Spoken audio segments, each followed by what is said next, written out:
प्यारे बच्चों, online teaching में आपका स्वागत है। मैं BC रमपुरिया, अध्यापक GRV इंटर कॉलेज। जाति, धर्म और लैंगिक मसले लोकतांत्रिक राजनीति में अध्याय 4 में इसमें मैं आपको जानकारी दे रहा था। अब इसके आगे जाति और राजनीति, क्योंकि राजनीति के संबंध जाति से भी होने लगा है। हमने राजनीति में सामाजिक विभाजन की दो अभिव्यक्तियाँ देखी। इनमें एक मोटे तौर पर सकारात्मक या लाभदायक है, तो दूसरी नकारात्मक या नुकसानदेह। आइए अब अंतिम प्रमुख विभाजन यानी जाति और राजनीति की चर्चा करते हैं। इसके सकारात्मक और नकारात्मक दोनों ही पक्ष हैं। अब कौन से पक्ष में क्या होंगे? सबसे पहले जातिगत असमानता है। लिंग और धर्म पर आधारित विभाजन तो दुनिया भर में है, पर जाति पर आधारित विभाजन सिर्फ भारतीय समाज में ही देखने को मिलता है। सभी समाजों में कुछ सामाजिक असमानताएं और एक न एक तरह का श्रम का विभाजन मौजूद होता है। अधिकतर समाजों में पेशा परिवार की एक पीढ़ी से दूसरी पीढ़ी में जाता है, लेकिन जाति व्यवस्था इसका एक अतिवादी और स्थायी रूप है। अन्य समाजों में मौजूद असमानताओं से यह एक खास अर्थ में भिन्न है। इसमें पेशा की वंशानुगत विभाजन की रीति रिवाज की मान्यता प्राप्त है। जो भी उनका पेशा है, पेशा के वंशानुगत विभाजन, जो वंश के अंतर्गत आते हैं, उस विभाजन को रीति रिवाजों की मान्यता प्राप्त है। एक जाति समूह के लोग एक या मिलते जुलते पेशों के तो होते ही हैं, साथ ही उन्हें एक अलग सामाजिक समुदाय के रूप में भी देखा जाता है। उनमें आपस में ही बेटी रोटी अर्थात शादी और खान पान का संबंध भी रहता है। अन्य जाति समूह में उनके बच्चों को ना तो शादी हो सकती है और न महत्वपूर्ण पारिवारिक और सामुदायिक आयोजनों में उनकी पांत में बैठ कर के दूसरी जाति के लोग भोजन कर सकते हैं, यानी उनके साथ में बैठ कर के, उनके पत्तल में बैठ कर के। तो ये यानी विभाजन है।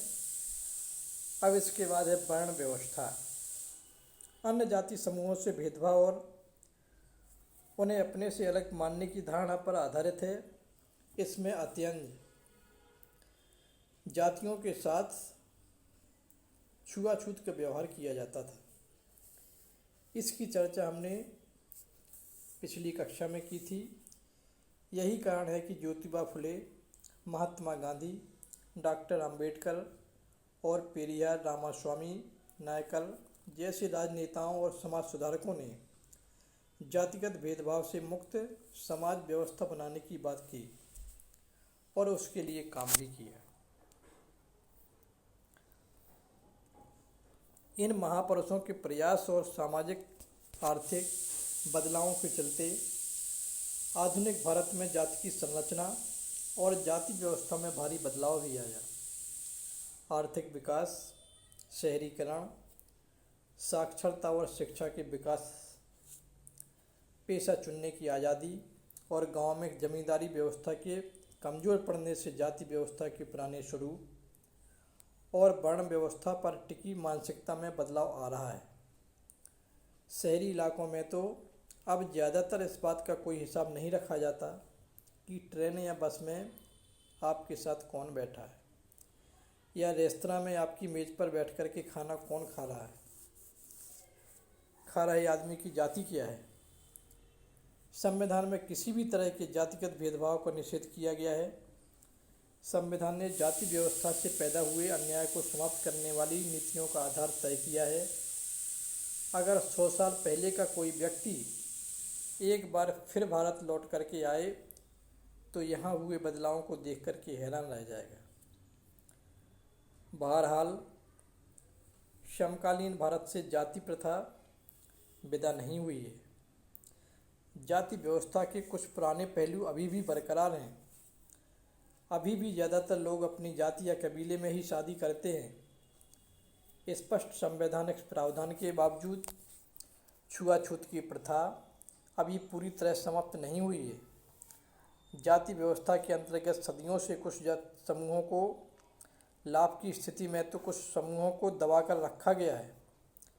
इसका प्रभाव सदियों बाद आज तक नजर आता है। जिन जातियों में पहले से ही पढ़ाई लिखाई का चलन मौजूद था और जिनकी शिक्षा पर पकड़ थी, आधुनिक शिक्षा व्यवस्था में भी उन्हीं का बोलबाला है। जिन जातियों को पहले शिक्षा से वंचित रखा जाता था, उनके सदस्य अभी भी स्वाभाविक तौर पर पिछड़े हुए हैं। यही कारण है कि शहरी मध्यम वर्ग में अगड़ी जाति के लोगों का अनुपात असामान्य रूप से काफ़ी ज़्यादा है। जाति और आर्थिक हैसियत में काफ़ी निकटता का संबंध है। जातिगत असमानता शीर्षक बॉक्स। तो इस तरह से इसके बारे में अब आगे है राजनीति में जाति। ये कैसे संभव है? सांप्रदायिकता की तरह जातिवाद भी इस मान्यता पर आधारित है कि जाति ही सामाजिक समुदाय के गठन का एकमात्र आधार है। इस चिंतन पद्धति के अनुसार एक जाति के लोग एक स्वाभाविक सामाजिक समुदाय का निर्माण करते हैं और उनके हित एक जैसे होते हैं तथा दूसरी जाति के लोगों से उनके हितों का कोई मेल नहीं होता, जैसा कि हमने सांप्रदायिकता के मामले में देखा है। यह मान्यता हमारे अनुभव से पुष्ट नहीं होती।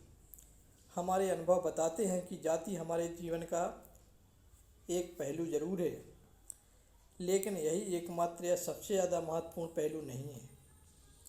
राजनीति में जाति अनेक रूप ले सकती है।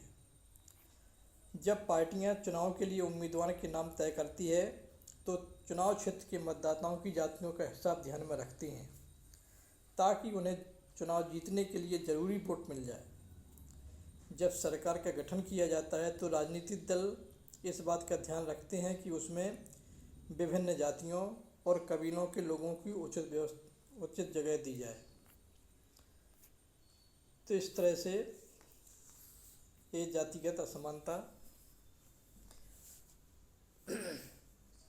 अब जातिगत असमानता के बारे में उदाहरण दिया गया है। आर्थिक असमानता का एक महत्वपूर्ण आधार जाति भी है, क्योंकि इससे विभिन्न संसाधनों तक लोगों की पहुंच निर्धारित होती है। इस सब के बारे में दिया गया। नीचे आंकड़े भी दिए गए हैं।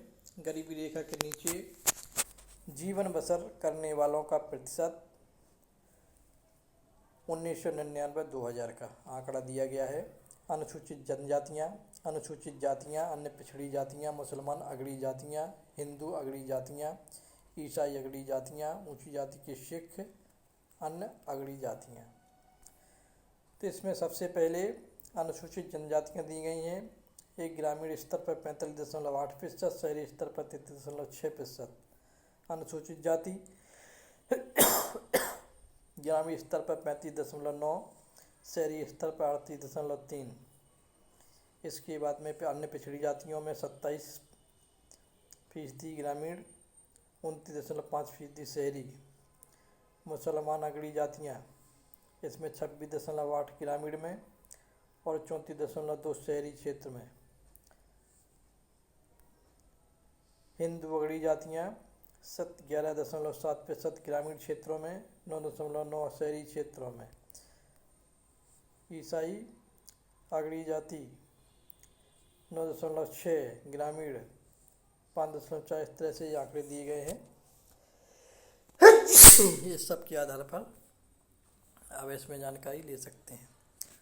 अब इसके आगे राजनीतिक पार्टियां और उम्मीदवार समर्थन हासिल करने के लिए जातिगत भावनाओं को उकसाते हैं, क्योंकि जब वो नामांकन कराते हैं तो वहाँ का देखते हैं कि यहाँ पर किस जाति के लोग हैं, किस जाति का उम्मीदवार उतारा जाए इस चुनाव में। तो राजनीतिक पार्टियां और उम्मीदवार समर्थन हासिल करने के लिए जातिगत भावनाओं को उकसाते हैं। कुछ दलों को कुछ जातियों के मददगार और प्रतिनिधि के रूप में देखा भी जाता है।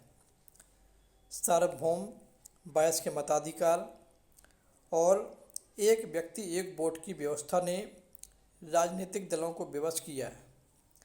कि वे राजनीतिक समर्थन पाने और लोगों को गोलबंद करने के लिए सक्रिय हों। इससे उन जातियों के लोगों में नई चेतना पैदा हुई जिन्हें अभी तक छोटा और नीच समझा जाता था। राजनीति में जाति पर जोर देने के कारण कई बार यह धारणा बन जाती है कि चुनाव जातियों का खेल है, कुछ और नहीं। यह बात सच नहीं है। जरा इन चीज़ों पर गौर कीजिए। देश के किसी भी एक संसदीय चुनाव क्षेत्र में किसी एक जाति के लोगों का बहुमत नहीं है। इसलिए हर पार्टी और उम्मीदवार को चुनाव जीतने के लिए एक जाति और एक समुदाय से ज़्यादा लोगों का भरोसा हासिल करना पड़ता है। किसी भी पार्टी किसी एक जाति या समुदाय के सभी लोगों का वोट हासिल नहीं कर सकती। जब लोग किसी जाति विशेष को किसी एक पार्टी का वोट बैंक कहते हैं तो इसका मतलब यह होता है कि उस जाति के ज़्यादातर लोग उसी पार्टी को वोट देते हैं। अगर किसी चुनाव क्षेत्र में एक जाति के लोगों का प्रभुत्व माना जा रहा हो तो अनेक पार्टियों को उसी जाति का उम्मीदवार खड़ा करने से कोई रोक नहीं सकता। ऐसे में कुछ मतदाताओं के सामने उनकी जाति के एक से ज़्यादा उम्मीदवार होते हैं तो किसी जाति के मतदाताओं के सामने उनकी जाति का एक भी उम्मीदवार नहीं होता। हमारे देश में सत्तारूढ़ दल वर्तमान सांसदों और विधायकों को अक्सर हार का सामना करना पड़ता है। अगर जातियों और समुदायों की राजनीतिक पसंद एक ही होती है तो ऐसा संभव नहीं हो पाता। स्पष्ट है कि चुनाव में जाति की भूमिका महत्वपूर्ण होती है, किंतु दूसरे कारक भी इतने ही असरदार होते हैं। मतदाता अपनी जातियों से जितना जुड़ाव रखते हैं, अक्सर उससे ज़्यादा गहरा जुड़ाव राजनीतिक दलों से रखते हैं। एक जाति या समुदाय के भीतर भी अमीर और गरीब लोगों के हित अलग अलग होते हैं। एक ही समुदाय के अमीर और गरीब लोग अक्सर अलग अलग पार्टियों को वोट देते हैं। सरकार के कामकाज के बारे में लोगों की राय और नेताओं की लोकप्रियता का चुनाव पर अक्सर निर्णायक असर होता है। प्यारे बच्चों, आज की वीडियो में इतना ही। आगे अगली वीडियो में आपसे जाति के अंदर राजनीति इसके बारे में चर्चा करूँगा। ओके।